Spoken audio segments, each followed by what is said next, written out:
Okay, good crisp day out there. Got some work in, and then we're getting on that airplane tomorrow. Play a good team, a division opponent that we know well. We're excited about the opportunity to go up against them. We're looking forward to the opportunity to compete. So put some finishing touches with some meetings the next few days, and then we'll be playing Saturday afternoon. Looking forward to it. But with that, I'll take any questions. Who will be your starting quarterback?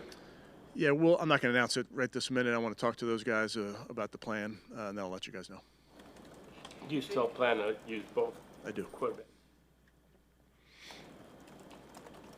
Is that something that you will be informing them of, like today, or are you Yeah. going to take it up to? Today. Mm-hmm. Kevin, it looked like Dalvin walked off yesterday during practice, but he avoided anything major there? Yeah, I'd say avoided major. Yeah. How did it go this week with both Bailey and DTR rotating? Good. You know, there's a limited number of reps to get guys ready, and that's just the nature of the beast. Wanted to see both of those guys with the first group and see how they operate and those type of things. You know, the story or the nature of backup quarterback play is you have to be ready to roll, whether you know you're starting, don't know you're starting. You could play number one of the game. Somebody needs a shoelace. You got to go in there. So you got to always be ready at that position. That's just part of that. It's dealing with uncertainty. So I thought both guys handled that part really well. I know, like anybody, you'd love to know what the exact plan is, but that's life in the big city. Kevin, with Denzel missing this game, so his season done, and what did you see from him this year? What has he meant to this defense? Yeah, obviously disappointed with this injury, but can't take away from how well he's played this season. Teams don't often throw his way. When they do, it's not oftentimes successful. He's just got that innate ability to defend the other team's best guy typically. So really proud of how he played. I think there's always room to improve. I think Denzel would tell you that there's always room to improve, but played at a really high level. How serious is with David, just with his season being over now, just all the injuries he had to battle through this year, how unfortunate was that considering the year he had in 2023? Right. Yeah, I think he's always looking to build on some really high moments there. So part of that is just getting healthy and being able to do it. How serious is Denzel's injury, Kevin? Yeah, serious enough to keep him out of this one, but for the long term, I think he'll be okay. I know you said the other day, Kevin, that if guys were healthy, that they would play. But with the long list of the questionable guys, are you more inclined to sit them out Saturday? I wouldn't say it that way. I think if the questionable guys are healthy enough to play, they'll play. Along those lines, will guys play a full snap load? Will you kind of mix it up? How do you plan to approach it? We have a normal rotation plan for a lot of the guys, but we'll see how it goes. This is Jerry Jeudy's first Pro Bowl. Can you just reflect on the season he had for you? Yeah, I'm excited for him to finish strong. I think he's proven to be the guy we thought he was when AB went out and acquired him. He's a very, very good separator, very intelligent, which I knew that coming into this, and that has allowed us to move him around the formation, has made a lot of big plays for this football team in a variety of ways. I think Jerry's a really versatile player. If Dalvin doesn't play, it feels like you could have two rookies getting a ton of time, right, in Mike and Juwan. How have you seen those two guys lately, and what kind of challenge is it facing such a big-time offense? Sure, it's a challenge in of itself, just going up against a very good offense. But the young guys, you know, we have confidence in them. I think they continue to get better. You mentioned Juwan and Mike. I think those are two young players that are just getting better with every single rep.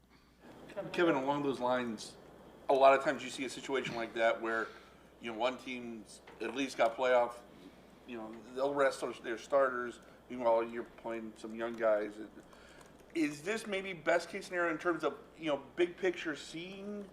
Maybe, you know, adding another really quality film for those guys against a you know, quality opponent? I think all those reps matter. I really believe that.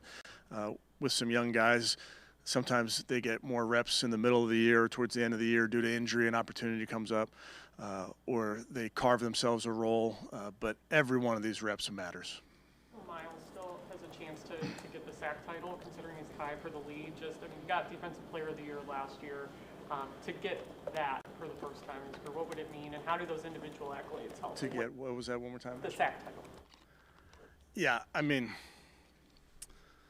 you guys would have to help me, because if he won the award last year, playing it the way he played last year, I don't see how he's not the best defensive player in the game this year. And, it depends to whatever metric you want to measure that by. If you want to go with the eye test, I think everybody would agree. I think if you want to go with the advanced metrics and look at the pressure numbers and the times that he's getting double teamed and slides are going his way, that's the piece to me that I think is so impressive and remarkable, is he's doing all this with getting all of the attention from the other team. It's like a degree of difficulty that he's able to lead the league in sacks and tackles for loss with all that attention. It should be impossible.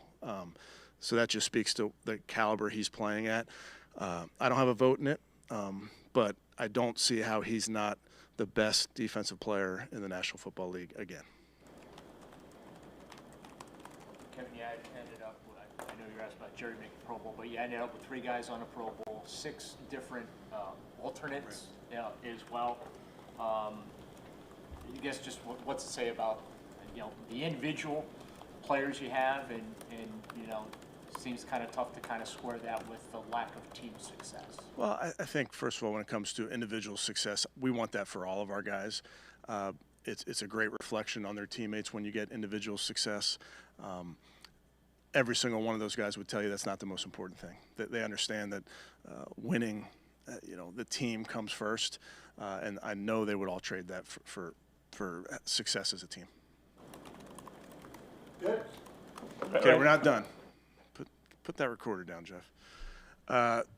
So one of your colleagues here is retiring after 26 years at the AP covering the Browns. So I just want to acknowledge Mr. Tom Withers, who's, the best in the biz, so professional.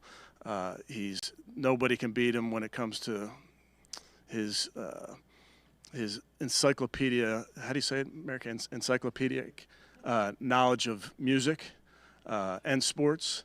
But you do it the right way. I appreciate you. I know this group appreciates you. So let's hear it from Mr. Tom Withers, guys. Come on up, Tom.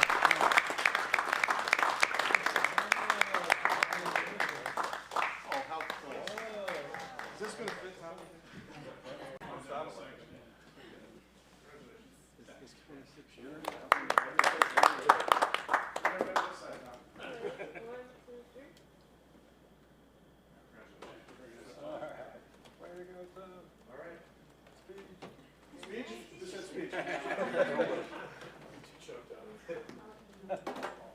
Thanks, guys.